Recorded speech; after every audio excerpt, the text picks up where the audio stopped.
Ang mabuting balita ng Panginoon ayon kay San Marcos. Noong panahong iyon, si Jesus ay nagtungo sa lupain ng Judea at nagtuloy sa ibabaw ng ilog Jordan. Muli siyang pinagkalipumpunan ng mga tao at tulad ng dati, nagturo sa kanila.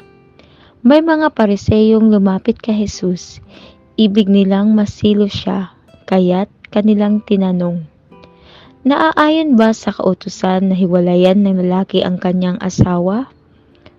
Tugon niya, "Ano ang utos sa inyo ni Moises?"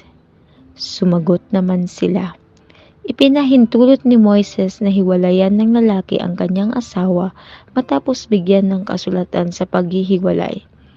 Ngunit sinabi ni Jesus, "Dahil sa katigasan ng inyong ulo, kaya niya inilagda ang utos na ito. Subalit, sa pasimula pa, nang likhain ng Diyos ang sanlibutan, nilalang niya silang lalaki at babae.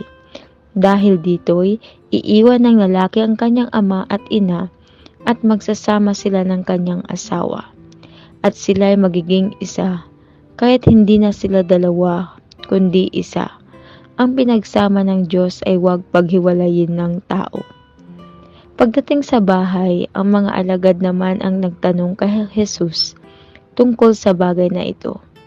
Sinabi niya sa kanila, "Ang sinumang lalaking humiwalay sa kanyang asawa at mag-asawa sa iba ay gumagawa ng mga sama sa kanyang asawa.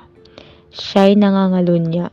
At ang babaeng humiwalay sa kanyang asawa at mag-asawa sa iba ay nangangalunya rin." Ang mabuting balita ng Panginoon.